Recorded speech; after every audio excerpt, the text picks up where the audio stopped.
नमस्कार दोस्तों, कैसे आप? उम्मीद है परीक्षा की तैयारी अच्छी चल रही होगी।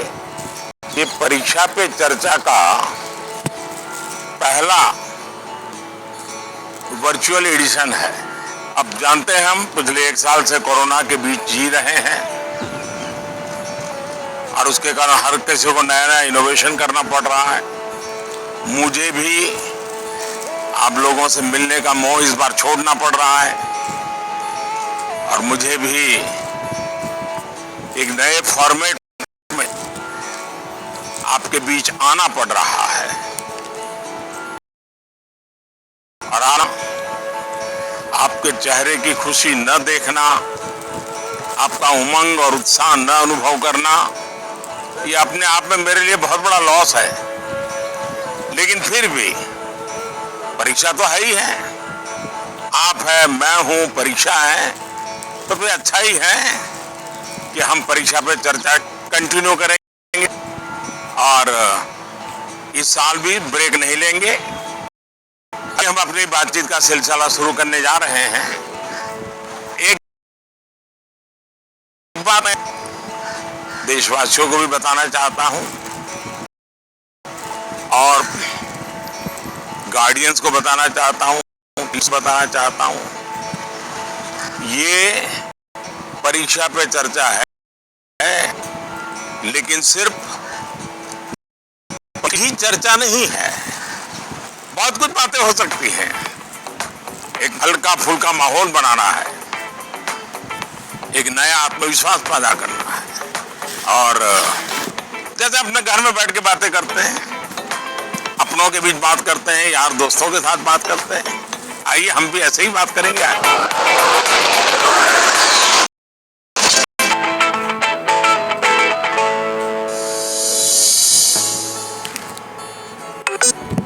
नमस्कार ऑनरेबल पीएम सर। नमस्कार। मेरा नाम यानी पल्लवी है। मैं 9वीं कक्षा पढ़ रही हूँ। सर, हम अक्सर ऐसा महसूस करते हैं कि पूरा साल पढ़ाई ठीक चल रही होती है लेकिन परीक्षा निकट आती है, बहुत ही तनावपूर्ण स्थिति हो जाती है। कृपया इसके लिए कोई उपाय बताइए सर। बहुत धन्यवाद सर। धन्यवाद पल्लवी। मुझे पता कि इसी तरह का और भी एक सवाल है। सादर अभिनंदन आदरणीय प्रधानमंत्री जी। मेरा नाम अर्पण पांडे है। मैं global Indian international school Kuala Lumpur Malaysia में 12वीं कक्षा का छात्र हूँ।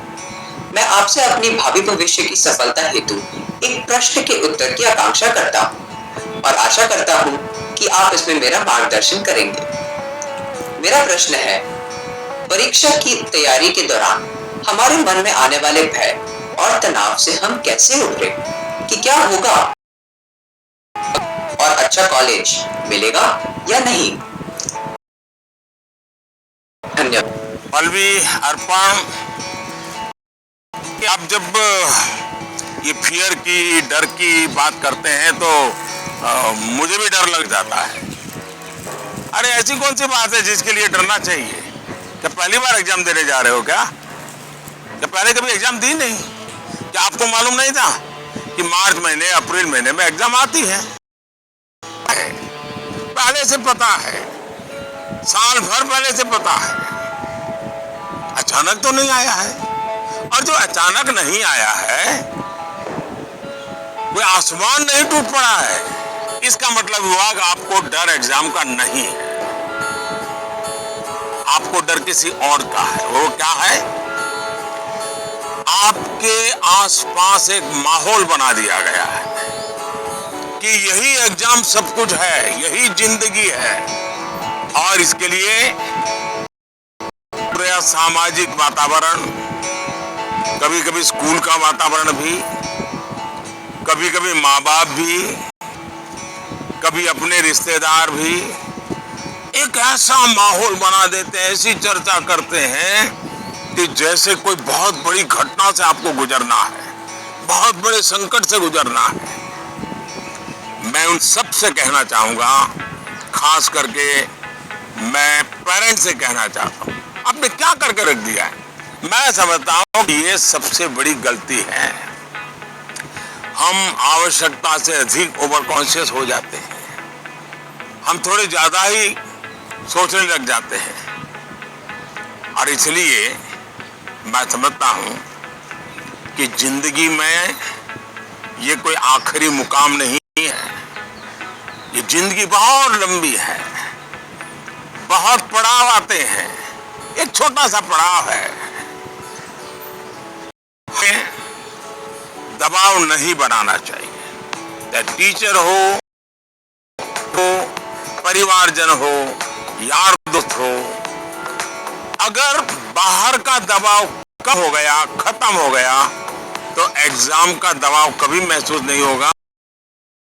फलेगा फूलेगा, प्रेशर रिलीज हो जाएगा, डिक्रीज हो जाएगा, और बच्चों घर में सहज तनाव मुक्त जीना चाहिए। छोटी मोटी हल्की फुल्की बातें जो रोज करते थे वैसी करनी चाहिए।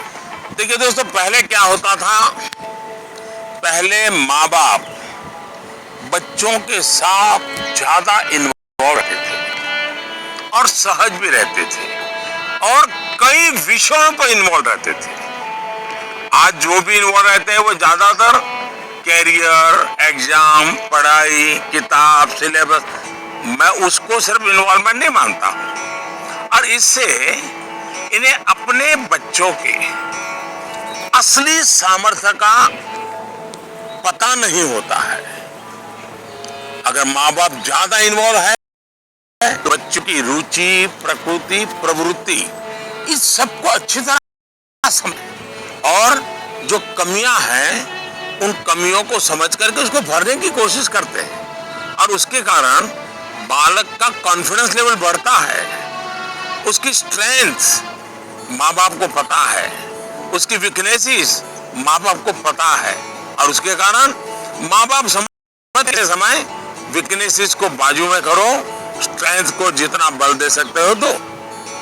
लेकिन आज कुछ माँ बाप इतने व्यस्त हैं कि उन्हें बच्चों के साथ रियल सेंस में होने का समय ही नहीं मिलता। इसका परिणाम क्या होता है, आज बच्चे के सामर्थ्य का पता लगाने के लिए पेरेंट्स को एग्जाम के रिजल्ट का शीट देखना पड़ता है, और इसलिए बच्चों का आकलन भी बच्चों के रिजल्ट तक ही सीमित हो गया है। मार्क्स के परे भी बच्चे में कई ऐसी चीजें होती हैं जिन्हें पेरेंट्स मार्क ही नहीं कर पाते हैं। साथियों, हमारे यहाँ एग्जाम के लिए एक शब्द है कसौटी, मतलब खुद को कसना है। ऐसा नहीं है एग्जाम आखिरी मौका है, बल्कि एग्जाम तो एक प्रकार से एक लंबी जिंदगी जीने का उत्तम अवसर है, एक अपॉर्चुनिटी है। समस्या तब होती है जब हम एग्जाम को ही जैसे जीवन के सपनों का अंत मान लेते हैं, जीवन मरण का प्रश्न बना देते हैं। दरअसल एग्जाम जीवन को गढ़ने का एक अवसर है, एक अपॉर्चुनिटी है, एक मौका है। उसे उसी रूप में लेना चाहिए। एक्चुअली हमें अपने आप को कसौटी पर कसने के मौके खोजते ही रहना चाहिए, ताकि हम और बेहतर कर सकें। हमें भागना नहीं चाहिए। आइए दोस्तों, अगले सवाल की तरफ बढ़ते हैं। माननीय प्रधानमंत्री जी नमस्कार। मेरा नाम पुण्य सुन्या है। मैं कक्षा 11वीं की छात्र हूँ। मेरे विद्यालय का नाम विवेकानंद केंद्र विद्यालय निर्जुली, डिस्ट्रिक्ट पापुमपारे, स्टेट अरुणाचल प्रदेश है। माननीय प्रधानमंत्री जी, कुछ सब्जेक्ट्स और कुछ चैप्टर्स है जिनको लेकर मैं सहज नहीं हूँ, उनसे पीछा छुड़ाने में लगी रहती हूँ। मैं चाहे कितनी भी कोशिश क्यों ना करूँ, मैं उन्हें पढ़ नहीं पाती हूँ। शायद ये इसलिए होता है क्योंकि मुझे उनसे डर लगता है। सर, इस स्थिति को कैसे दूर किया जा सकता है? धन्यवाद सर।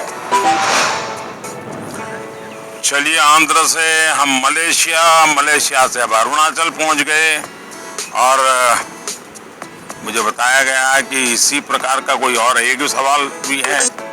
माननीय प्रधानमंत्री जी नमस्कार, मेरा नाम विनीता गर्ग है और मैं SRDAV पब्लिक स्कूल में 25 वर्ष से कार्यरत हूँ। मेरा प्रश्न है, कुछ सब्जेक्ट्स ऐसे हैं जिसमें कई स्टूडेंट्स को डर का सामना करना पड़ता है, इस वजह से वह इनसे बचते हैं। इसके बारे में इतिहास या गणित जैसे विषयों के शिक्षक अच्छी तरह से समझ सकते हैं। टीचर के तौर पर इस स्थिति को और बेहतर बनाने के लिए हम क्या कर सकते हैं? ये कुछ अलग प्रकार का ही विषय मेरे सामने आया। मैं कोशिश करूंगा कि स्टूडेंट्स के मन को छू सकूं और टीचर्स की बात पर गौर के साथ कुछ समाधान बता सकूं। आप दोनों ने किसी खास सब्जेक्ट या चैप्टर से डर की बात कही है। आप लोग अकेले नहीं हैं जिनको इस स्थिति का सामना करना पड़ता है। हकीकत तो यह है कि दुनिया में एक भी इंसान ऐसा नहीं मिलेगा जिसके ऊपर ये बात लागू न होती हो। मान लीजिए आपके पास बहुत ही बढ़िया 5-6 शर्ट है, लेकिन आपने देखा होगा 1 या 2 शर्ट आपको इतने पसंद आते होंगे, बार बार पहनते हैं। इसका मतलब ये नहीं कि बाकी सब बेकार है, फिटिंग ठीक नहीं है, ऐसा नहीं है। उन 2 इतने अच्छे लगते हैं कि आप उसको बार बार पहनते हैं। कई बार तो माँ बाप भी इन चीजों के लिए गुस्सा करते हैं कि कितनी बार इसको पहनोगे, अभी 2 दिन पहले तो पहना था।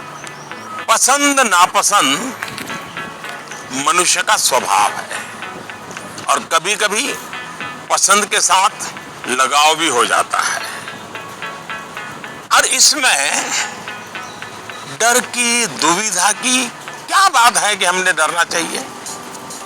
दरअसल होता क्या है, जब आपको कुछ चीजें ज्यादा अच्छी लगने लगती हैं तो उनके साथ आप बहुत कंफर्ट हो जाते हैं, बहुत कंफर्टेबल लगता है, वो सहज हो जाते हैं। लेकिन जिन चीजों के साथ आप सहज नहीं होते, उनके तनाव में आपकी 80% एनर्जी आप उसी में लगा देते हैं। और इसलिए स्टूडेंट से मैं यही कहूंगा कि आपको अपनी एनर्जी को इक्वली डिस्ट्रीब्यूट करना चाहिए। सभी विषयों में बराबर बराबर। आपके पास पढ़ाई के लिए 2 घंटे हैं, तो मैं हर सब्जेक्ट को समान भाव से पढ़िए। अपने समय को इक्वल डिस्ट्रीब्यूट करिए। साथियों, आपने देखा होगा टीचर्स, माता पिता हमें सिखाते हैं कि जो सरल है वो पहले करें। ये आम तौर पर ये कहा जाता है और एग्जाम में तो खास तौर पर बार बार कहा जाता है जो सरल उसको पहले करो भाई, जब टाइम बचेगा तब वो कठिन है उसको हाथ लगाना। लेकिन पढ़ाई को लेकर मैं समझता हूं ये सलाह आवश्यक नहीं है और उपयोग भी नहीं है। मैं जरा इन चीज को अलग नजरिए से देखता हूं। मैं कहता हूं जबकि पढ़ाई की बात हो तो कठिन जो है उसको पहले लीजिए। आपका माइंड फ्रेश है, आप खुद फ्रेश हैं, उसको अटेंड करने का प्रयास कीजिए। जब कठिन को अटेंड करेंगे तो सरल तो और भी आसान हो जाएगा। मैं अपना अनुभव बताता हूं। जब मैं मुख्यमंत्री था, प्रधानमंत्री बना, तो मुझे भी बहुत कुछ पढ़ना पड़ता है, बहुत कुछ सीखना पड़ता है, बहुतों से सीखना पड़ता है, चीजों को समझना पड़ता है।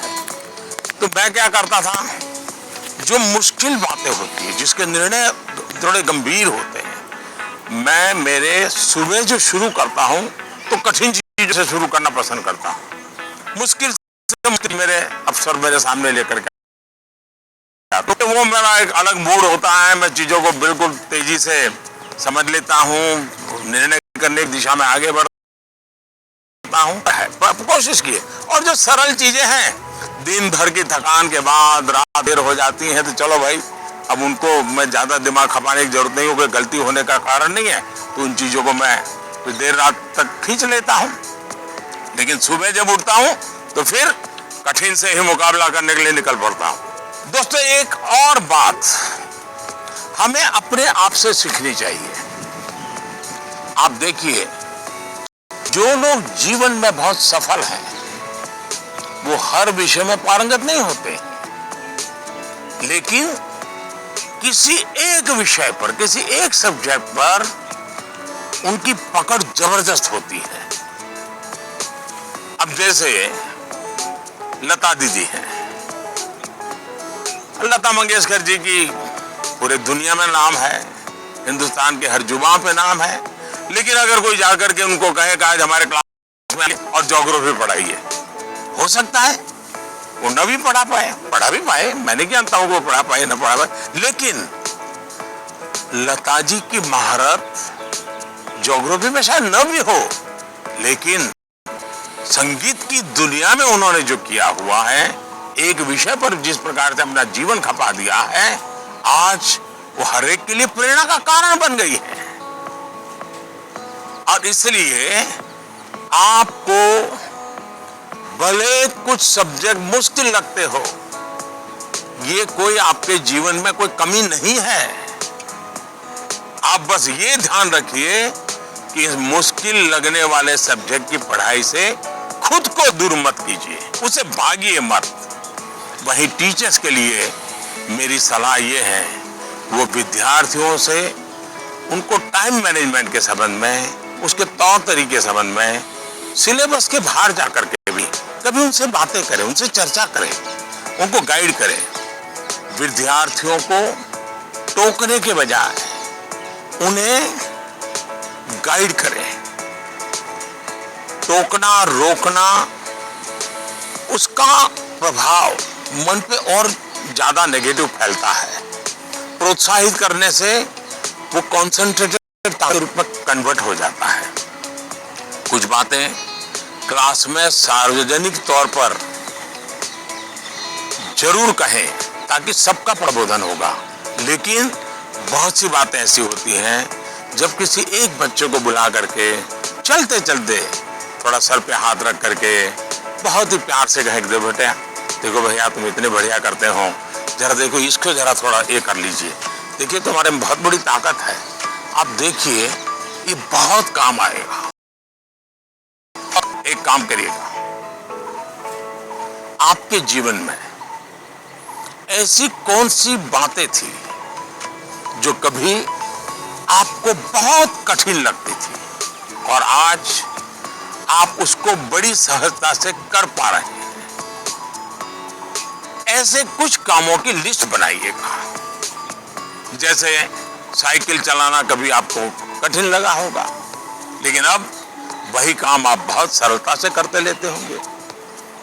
कभी तैरने की बात आई होगी, बहुत डर लगा होगा, उतरने से भी डर लगा होगा, जरा आज तैरना सीख गए होंगे। मतलब जो कठिन था उसको आपने कन्वर्ट कर दिया। आपके जीवन में ऐसी सैकड़ों चीजें होगी, अगर आप ये याद करके जरा किसी कागज पर लिख लेंगे तो कभी आपको किसी को भी, मुझसे भी कठिन वाला सवाल पूछना ही नहीं पड़ेगा, क्योंकि कभी कोई चीज आपको कठिन लगेगी ही नहीं। मुझ पे भरोसा कीजिए दोस्तों, एक बार करके देखिए। Honorable Prime Minister ji, Vanakkam. Vanakkam I am Neelanand, studying 12th standard in Vivekananda Kendra Vidyalaya Metric Higher Secondary School, Kanyakumari.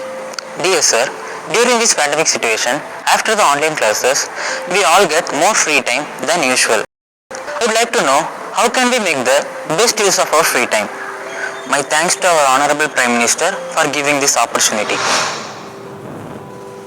Vanakkam. Mummy papa को पता चलेगा कि आप परीक्षा के समय में खाली समय की बात कर रहे हैं, तो फिर देखिए क्या क्या होता है। खैर, मुझे ये सवाल बहुत अच्छा लगा कि आप एग्जाम के समय भी खाली समय पर ध्यान दे रहे हैं, खाली समय पर चर्चा कर रहे हैं। दोस्तों, खाली समय, इसको खाली मत समझिए, ये खजाना है, खजाना। खाली समय एक सौभाग्य है, खाली समय एक अवसर है। आपकी दिनचर्या में खाली समय के पल होने ही चाहिए। जिंदगी दरअसल खाली समय दो तरह के हो सकते हैं। एक जो आपको सुबह से ही पता है कि आज आप 3 से 4 बजे तक फ्री हैं, या आने वाले रविवार को आप आधा दिन फ्री हैं, या आप 4 तारीख को छुट्टी है, आप दोपहर तक आपके पास कोई काम नहीं, पता है। लेकिन दूसरे का पता आपको लास्ट मोमेंट में चलता है। अगर आपको पहले से ही पता है कि मेरे पास खाली समय है, तो आप अपने पेरेंट्स या अपने बहन भाई से कह सकते हैं कि मैं आपकी हेल्प करूंगा। आपको क्या काम करना है, आप क्या कर रहे हैं, मैं क्या हेल्प कर सकता हूं। दूसरा, आप सोचें कि ऐसी कौन सी चीजें हैं जो आपको खुशी देती हैं। थोड़ा भारी भरकम शब्द है, स्वांतः सुखाय, जिसमें से आपको सुख मिलता है, आपको आनंद मिलता है, आपके मन को बहलाती हैं। आप ऐसा भी कुछ कर सकते हैं।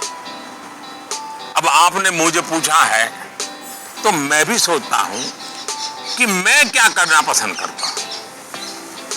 मैंने अपनी दिनचर्या में ऑब्जर्व किया है कि अगर मुझे थोड़ा सा भी खाली समय मिल जाए और अगर झूला है, तो मेरा मन करता है कुछ पल में झूले पर जरूर बैठूं।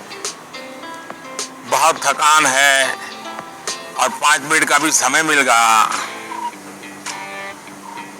या फिर मैं कोई काम भी कर रहा हूं, तो अपने खाली समय में झूले पर बैठकर,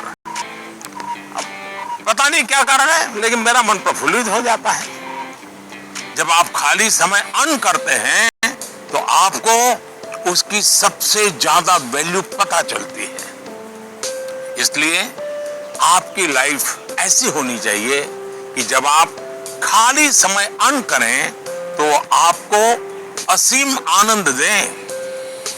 यहां यह भी ध्यान रखने की जरूरत है कि खाली समय में किन चीजों से बचना चाहिए, नहीं तो वही चीज सारा समय खा जाएगी, पता भी नहीं चलेगा, और अंत में रिफ्रेश रिलैक्स होने के बजाय आप तंग आ जाएंगे, थकान महसूस करने लगेंगे। एक और मुझे लगता है कि खाली समय में हमें अपनी क्यूरियोसिटी, जिज्ञासा बढ़ाने की और ऐसी कौन सी चीजें हम कर सकते हैं जो शायद बहुत प्रोडक्टिव हो जाएगी। आपकी माँ या पिता अगर खाना बना रहे हैं, उसे ऑब्जर्व कीजिए, नई नई चीजों में अंदर जाने का, कुछ नया जानने का। सीधा सीधा दिखाई नहीं देता है, पर जीवन में इसका बहुत बड़ा गहरा प्रभाव होता है। फ्री टाइम का एक और बेस्ट यूज हो सकता है कि आप कुछ गतिविधियों से अपने आप को जोड़ें, जिसमें आप को एक्सप्रेस कर पाए, आपकी यूनिकनेस को बाहर ले आ सके, जिसमें आप अपनी इंडिविजुअलिटी से जुड़ सके।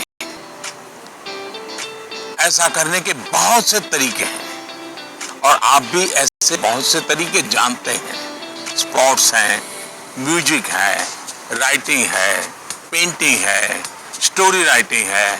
आप बहुत कुछ कर सकते हैं।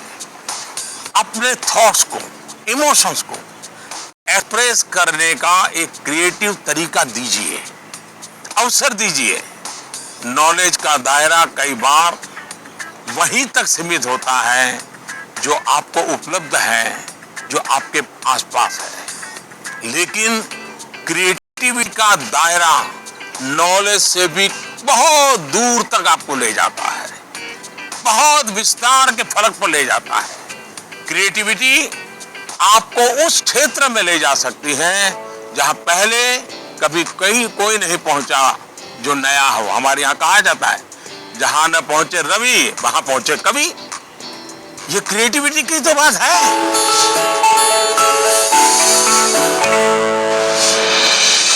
With the world's largest COVID vaccination drive, India is leading.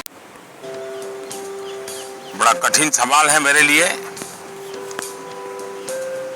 मैं कहूंगा कि पहले तो आप स्वयं चिंतन करें, आत्मचिंतन करें। क्या ऐसा तो नहीं है कि जीवन जीने का जो तरीका आपने चुना है, आप चाहते हैं वैसी ही जिंदगी आपके बच्चे भी जिए और थोड़ा सा भी उनमें बदलाव आता है तो आपको लगता है कि पतन हो रहा है, वैल्यूज का ह्रास हो रहा है।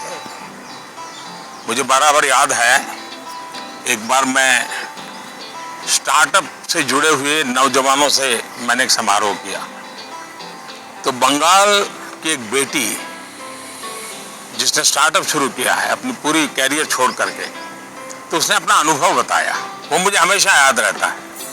उस बेटी ने कहा कि मैंने अपनी नौकरी छोड़ दी, कैरियर छोड़ दी और स्टार्टअप शुरू किया, और मेरी माँ को जब पता चला तो मेरी माँ ने तुरंत कहा सर्वनाश। यानी इतना झटका लगा, लेकिन बाद में वो बेटी स्टार्टअप में बहुत सफल रही थी।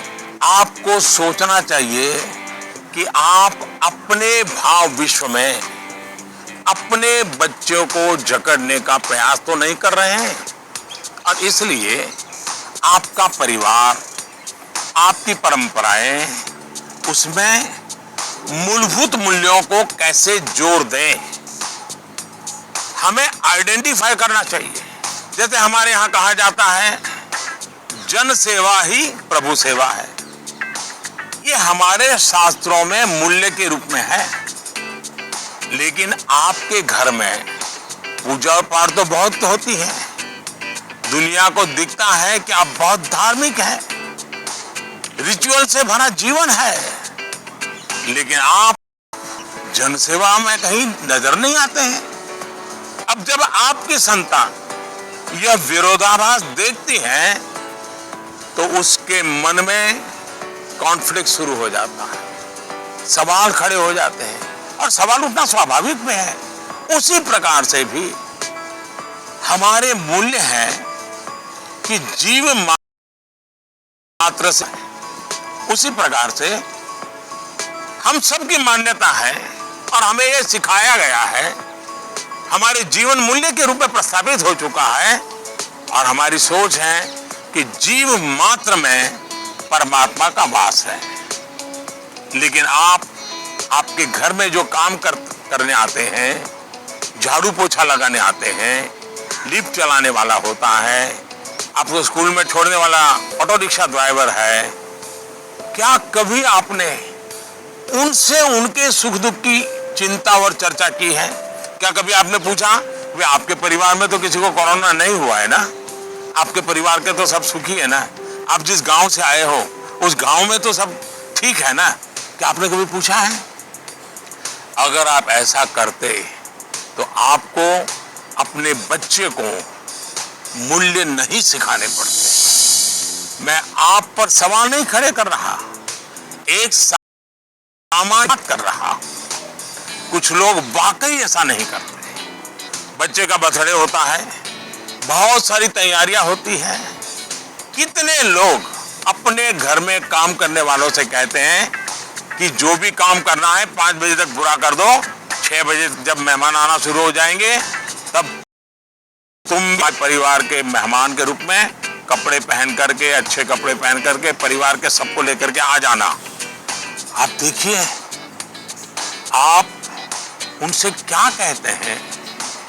आज घर में बहुत से मेहमान जाने वाले हैं, देर तक रुकना पड़ेगा। आप ऐसा कहने के बजाय क्या कहते हैं, देखो बनाने वाले हैं, बहुत काम है, तुम घर बता के आ जाना, देर से आऊंगा, देर से आऊंगी। यानी आपका बच्चा देख रहा है कितना बड़ा उत्सव है घर में, लेकिन वो जो मेरे लिए मेहनत करते हैं दिन रात, वो तो इसमें हिस्सेदार ही नहीं है। और तभी उस बच्चे के मन में टकराव शुरू होता है। मैं आपको एक और उदाहरण देता हूं। हम कहते हैं बेटा बेटी एक समान, ये मूल्य है हमारे यहाँ देव रूप की जो कल्पना की गई है, उसमें स्त्री भगवान का उतना ही महत्व है।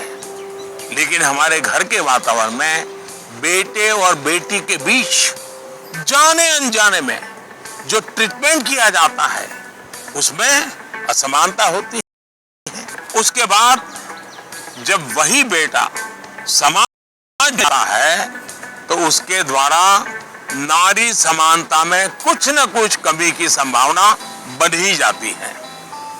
ये सही है कि परिवार के संस्कार अच्छे होते हैं तो बुराइयां हावी नहीं होती हैं, लेकिन 19-20 का ही फर्क होता है। बेटा बेटे के व्यवहार में कुछ न कुछ कमी रह जाती है।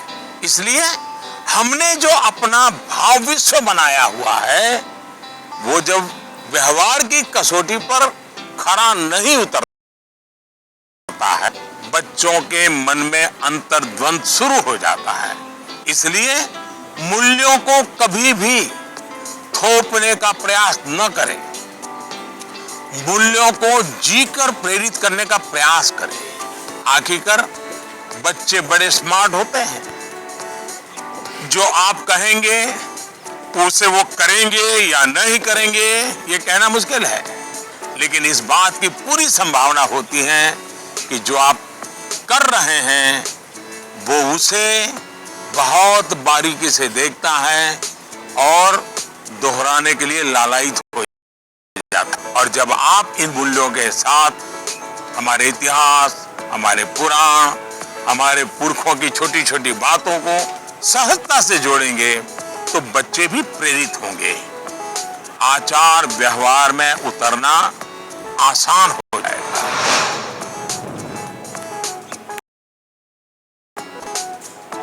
नमस्कार सर, मैं प्रतिभा गुप्ता, कुंदन विद्या मंदिर लुधियाना से। सर, मेरा आपसे सवाल ये है कि हमें हमेशा काम करवाने के लिए बच्चों के पीछे भागना पड़ता है, तो हम कैसे उन्हें सेल्फ मोटिवेटेड बना सकते हैं ताकि वे अपनी चीजें खुद करें? धन्यवाद। आप बुरा न माने, मैं जरा इस विषय में आपसे अलग राय रखा हूं। मुझे लगता है कि बच्चों के पीछे इसलिए भागना पड़ता है क्योंकि उनकी रफ्तार हमसे ज्यादा है। ये बात सही है कि बच्चों को सिखाने की, बताने की, संस्कार देने की जिम्मेदारी परिवार के सबकी है, लेकिन कई बार बड़े होने के बावजूद हमें भी तो जरा मूल्यांकन करना चाहिए। हम एक सांचा तैयार कर देते हैं, बच्चे को उठाने की कोशिश करते रहते हैं और समस्या यहीं से शुरू होती है।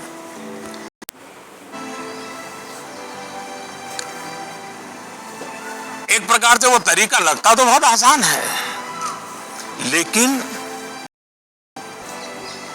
इससे एक तरह से नेगेटिव मोटिवेशन की संभावनाएं बढ़ जाती है। जैसे ही आपने जो हवा खड़ा किया है वो खत्म हो जाता है, बच्चे का मोटिवेशन भी खत्म हो जाता है। और इसलिए पॉजिटिव मोटिवेशन साथ साथ बार बार रीइंफोर्समेंट पर बल देते रहना चाहिए। मोटिवेशन का जो मंत्र बच्चों के लिए है, एक प्रकार से वो हम सबके लिए भी है, मनुष्य मात्र के लिए है। Namaste Prime Minister sir, my name is Tanay and I am a student at Indian Model School, Kuwait. Sir, I have a question to ask you that ourselves for the battle of life. Thank you sir. NaMo app पर मसूरी उत्तराखंड श्रीमान अशरफ खान ने लिखा है, sir हम सब जब अपने बड़े कजिन्स या दोस्तों से बात करते हैं तो वो कहते हैं कि अबे जीवन देखा ही कहाँ है, जीवन की असली कसौटी तो उससे बाहर निकल करके होगी। मेरा सवाल यह है कि आज हम